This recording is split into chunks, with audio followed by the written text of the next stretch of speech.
साल 2007 की बात है जब रूस के सत्यायरा माइना गांव में आर्कियोलॉजिस्ट खुदाई कर रहे थे। खुदाई करते वक्त आर्कियोलॉजिस्ट के पैरों तले जमीन तब खिसक गई जब उन्हें खुदाई में भगवान विष्णु की मूर्ति मिली थी। इस मूर्ति की कार्बन डेटिंग करवाई गई तो पता चला कि मूर्ति 7 से 10वीं शताब्दी की है। लेकिन यह पहला किस्सा नहीं है। इसके बाद इससे पहले भी कई बार रशिया में आर्कियोलॉजिस्ट को खुदाई के वक्त हिंदू देवी देवताओं की मूर्तियां मिल चुकी हैं। अब आप सोचेंगे कि यह कैसे पॉसिबल है। रशिया तो एक क्रिश्चियन कंट्री है और इसका जवाब है हाँ। रशिया बेशक एक ईसाई देश है लेकिन हमेशा से ऐसा नहीं था। तो क्या सच में रशिया के हिंदू राष्ट्र बनने की भविष्यवाणी सच साबित हो जाएगी? आखिर कौन है वो भविष्यवक्ता जिन्होंने रूस को हिंदू राष्ट्र बनने की भविष्यवाणी की? क्या है रूस का असली सच? अगर आप भी जानना चाहते हैं वीडियो में लास्ट तक बने रहिएगा। दोस्तों, हिंदू या सनातन धर्म आज दुनिया भर में तेजी से फैल रहा है और इसके पीछे की वजह है सनातन धर्म के प्रिंसिपल्स जो कभी भी लोगों को असत्य, झूठ और कपट की राह से दूर सत्य, कर्म, कर्तव्य की राह पर चलने को प्रेरित करते हैं। सनातन धर्म एक दूसरे के साथ भाईचारे की भावना के साथ रहना सिखाता है। चाहे कोई भी किसी धर्म का क्यों ना हो, उसका सम्मान करना सिखाता है। यही कारण है कि आज दुनिया भर में सनातन कल्चर और धर्म की जड़ें मजबूत हो रही हैं। फिर चाहे वो इंडोनेशिया जैसे मुस्लिम देश हो या फिर रशिया जैसे ईसाई देश। जी हाँ दोस्तों, रशिया जहां मेजॉरिटी ऑफ पीपल ईसाई धर्म को फॉलो करते हैं, लेकिन अब देश में रूसी हिंदू वैष्णव पॉपुलेशन की आबादी बढ़ रही है। मौजूदा समय में रशिया में कुल 1,40,000 हिंदू रहते हैं जो कुल आबादी का 0.1% के लगभग है। लेकिन शायद आप नहीं जानते कि आज से सदियों पहले यहां 100% लोग सनातन धर्म से जुड़े हुए थे। जी हां दोस्तों, लेकिन इसका प्रमाण जानने से पहले जरा वीडियो को लाइक और चैनल को सब्सक्राइब कर लीजिए। आज से 1000 साल पहले रशिया को देखें तो हमें ईसाई धर्म के बारे में ही देखने, सुनने और पढ़ने को मिलता है। यानी आज से 1000 सालों से रशिया एक क्रिश्चियन देश है, जबकि 1000 सालों से पहले का रशियन इतिहास खंगाला जाए तो हमें वहां ईसाई धर्म से जुड़े कोई सबूत नजर नहीं आते, क्योंकि उस रोज रशिया में कोई क्रिश्चियन नहीं था। आज से हजारों साल पहले रशिया में आर्यंस रहा करते थे जो अपने आप को स्लेवरी आर्यंस कहते थे और ये नेचर की पूजा किया करते थे, ठीक वैसे ही जैसे आज हिंदू लोग करते हैं। नेचर्स की इसी पूजा को आज हम प्रकृति पूजा के रूप में जानते हैं और प्रकृति पुजारियों के लिए हवा, वायु, जल, अग्नि सहित नेचर में होने वाली हर छोटी बड़ी एक्टिविटी पूजनीय होती है। प्राचीन रशियंस यानी वो आर्यंस जो वहां रहते थे वो हिंदुओं की तरह ही प्रकृति की पूजा करते थे। जैसे आग, हवा, पानी और पेड़ों की पूजा किया करते थे। इनके सबसे प्रमुख देवता थे बिजली देवता या विद्युत देवता।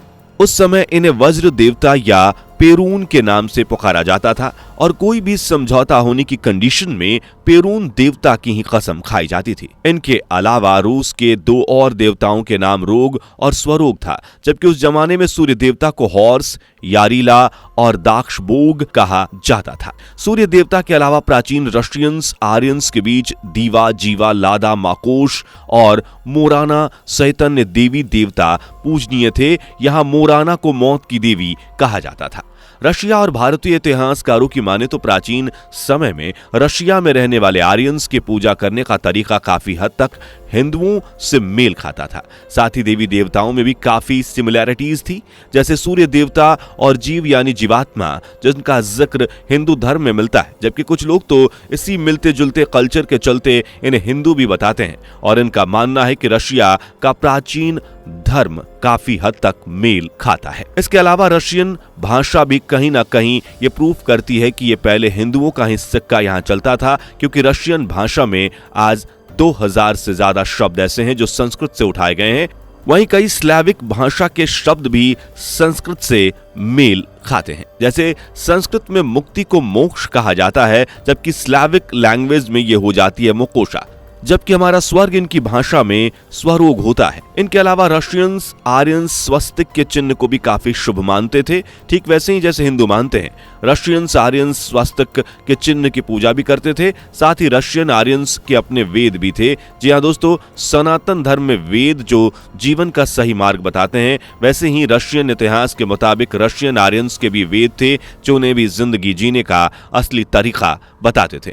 इन्हीं में से एक वेद है सर्बिया, जिसे रशिया का तीसरा प्रमुख वेद माना जाता था। इस वेद को ध्यान से पढ़े तो हमें यहाँ हिंदू और हिंदू कुश का जिक्र देखने को मिलता है। हालांकि बदलते समय के साथ साथ रशिया के वैदिक धर्म का पतन हो गया, जिस वजह से पुजारी और दूसरे धर्म गुरुओं ने रशिया को मनमाने ढंग से चलाना शुरू कर दिया। ऐसी ही 10वीं शताब्दी आई और रूस पर व्लादिमीर महान का कब्जा हो गया। 10वीं शताब्दी के अंत तक उन्होंने रशियन आर्यंस को देवी देवताओं की पूजा छोड़कर किसी एक धर्म को और किसी एक ईश्वर को अपनाने को कहा। व्लादिमीर महान ये भी जानते थे कि इसकी शुरुआत खुद से ही करनी होगी। ऐसे में व्लादिमीर के सामने इस्लाम और ईसाई दो धर्म थे, जिनमें से किसी एक को वो चुन सकते थे। व्लादिमीर ने दोनों धर्मों के प्रिंसिपल्स को पढ़ा और पाया कि इस्लाम में हूरों के साथ मौज मस्ती और स्वर्ग की कल्पना तो ठीक है, लेकिन इस धर्म में महिलाओं के सभी हक प्रतिबंधित हैं।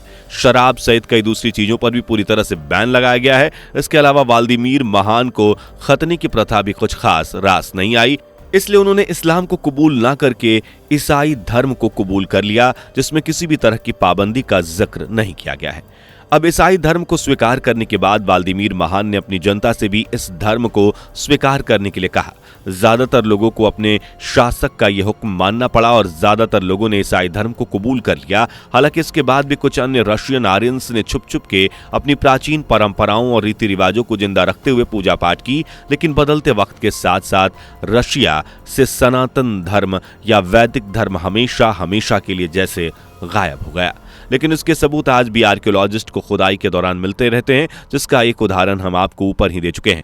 जब 2007 में आर्कियोलॉजिस्ट की टीम को वहां पे एक विष्णु जी की मूर्ति मिली। इसके बाद भी कई लकड़ी और पत्थरों से बनी मूर्तियों को रूस में खोद कर निकाला गया। वहीं साल 2010 में आर्कियोलॉजिस्ट की टीम ने खुदाई में कोई मूर्ति नहीं बल्कि आज से करीब 4000 वर्ष पुरानी आर्यन सिटी ही खोद कर निकाली।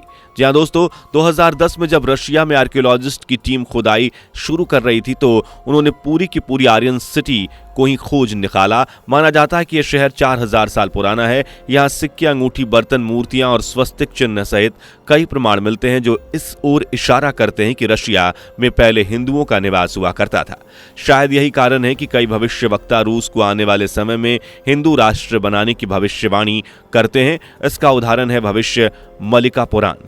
इस पुस्तक को आज से 600 साल पहले अच्युतानंद महाराज ने लिखा था। इस पुस्तक में लिखा गया था कि 2029 से 2030 या इसके कुछ साल बाद ही पूरा का पूरा रशिया कृष्ण भक्ति में डूब जाएगा और यह देश पूरी तरह से एक सनातन यानी हिंदू कंट्री बन जाएगा। और कहीं ना कहीं इसके सबूत भी देखने मिलने शुरू हो गए हैं। दरअसल दोस्तों, 10वीं शताब्दी से लगातार क्रिश्चियनिटी को फॉलो कर रहे रशिया में अब तेजी से सनातन के प्रति झुकाव देखने को मिल रहा है।